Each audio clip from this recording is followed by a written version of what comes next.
La pleine conscience. On entend ce mot absolument partout. Dans les applis de bien-être, dans les séminaires d'entreprise, partout. Mais au-delà de l'effet de mode, c'est quoi, vraiment? Entre ses origines spirituelles très anciennes et son explosion dans le monde de la thérapie moderne, c'est vrai que c'est facile de s'y perdre un peu. Alors ce qu'on va faire, c'est qu'on va décortiquer tout ça ensemble pour y voir plus clair. Alors voilà le programme. D'abord, on va définir ce que c'est, d'où ça vient. Ensuite, on verra les bienfaits qu'on lui prête et on passera à du concret, comment on pratique. Après ça, on va regarder ce que la science en dit avec un œil critique. Et pour finir, on abordera les risques et les critiques parce que c'est super important. Allez, on commence par le début. Qu'est-ce que la pleine conscience? On va voir que le concept n'est pas du tout nouveau, mais son utilisation, elle, a complètement changé. Ok, pour bien comprendre, il faut partir de la base. Et la base, c'est cette citation de Jon Kabat-Zinn. C'est lui, ce professeur de médecine, qui en quelque sorte traduit la pratique pour le monde occidental dans les années 70. Et dans cette phrase, il y a les 3 piliers de la pratique moderne. Alors si on décortique ça, ça veut dire quoi? Intentionnel, c'est un choix. On décide de porter son attention sur quelque chose. Ce n'est pas par hasard. Ouverte et sans jugement, ça c'est la clé. Ça veut dire qu'on observe ce qui se passe en nous, pensées, émotions, sans coller d'étiquette bien ou mal. On accueille juste ce qui est là, tel que c'est. Et attention, cette idée ne sort pas de nulle part. Elle vient du bouddhisme ancien où l'attention juste est une étape fondamentale vers l'éveil. Mais ce n'est que dans les années 70 que tout bascule quand elle entre dans le monde médical occidental avec le fameux programme MBSR. Plus tard, le MBCT est créé spécifiquement pour la dépression et aujourd'hui, c'est un phénomène global. Un point absolument crucial à comprendre, pleine conscience, ce n'est pas de la relaxation, c'est une confusion super fréquente. Le but n'est pas de se sentir bien ou zen à tout prix. Au contraire, le but c'est d'observer ce qui est là, même si c'est de l'agitation, de la tristesse. La relaxation, elle, cherche activement à créer un état de détente. Ce sont 2 démarches très différentes. Bon, maintenant qu'on a posé les bases, passons à la deuxième partie. Si cette pratique est devenue si populaire, c'est qu'il y a des promesses derrière. Alors quelles sont-elles? Et la liste des bénéfices annoncés, elle est longue. On parle d'une meilleure gestion, du stress évidemment, mais aussi de mieux réguler ses émotions, d'être plus concentré, de voir les symptômes d'anxiété diminuer, et même d'apprendre à mieux vivre avec une douleur chronique. L'idée générale, c'est de développer une relation plus apaisée, moins automatique avec ce qui se passe en nous.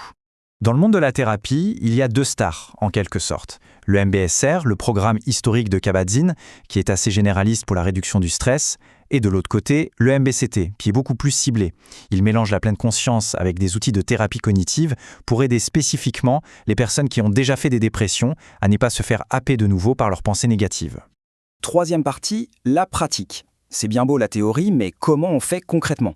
On va voir que ce n'est pas une discipline réservée à une élite, c'est une compétence qui s'entraîne, tout simplement. En gros, il y a 2 grandes manières de s'entraîner. D'un côté, ce qu'on appelle les pratiques formelles. C'est le moment où on se pose, on s'assoit et on décide de méditer pendant un temps donné. Et de l'autre, il y a les pratiques informelles. Et ça, c'est génial. Ça consiste à amener cette qualité d'attention dans des moments de la vie de tous les jours. Manger en sentant vraiment les goûts, marcher en sentant ses pieds sur le sol, etc. Et pour vraiment démystifier la méditation, voilà un exercice tout simple. L'idée, ce n'est surtout pas de faire le vide dans sa tête. Ça, c'est un mythe. C'est impossible. Le but, c'est juste de remarquer quand l'esprit s'évade, et croyez-moi, il le fait tout le temps, et de le ramener gentiment, sans se critiquer, à un point d'ancrage. Le plus souvent, c'est la respiration. Voilà, cette image résume parfaitement l'idée. Il faut s'imaginer sur le quai d'une gare. Les pensées, ce sont les trains qui passent.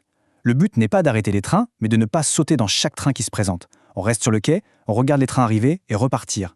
C'est ça, la conscience, sans s'identifier à chaque pensée. 4e partie. Maintenant, la question qui tue, est-ce que ça marche vraiment? Ou est-ce que c'est juste un effet placebo géant? Que dit la science de tout ça? Ce qui est fascinant, c'est que la méditation laisse des traces physiques et mesurables dans le cerveau. Ce n'est pas juste une sensation dans la tête.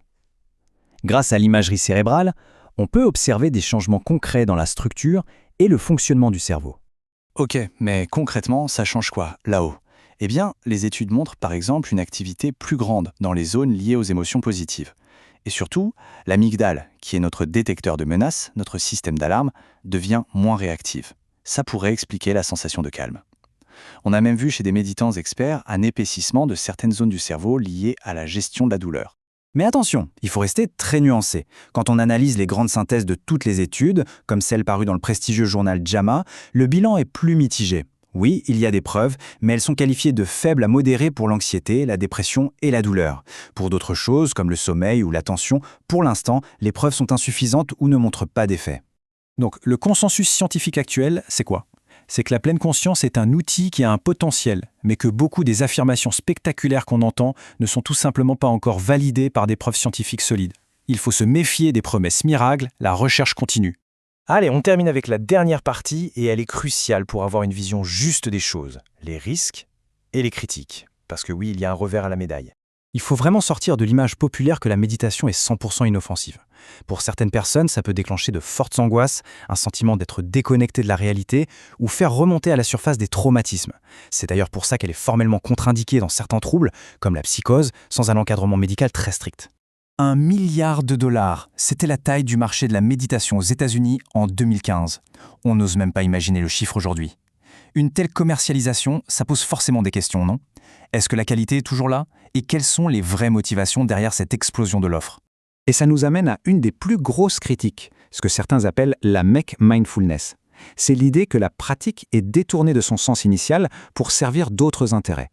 Par exemple, en entreprise, pour que les employés supportent mieux le stress, au lieu de s'attaquer aux causes du stress.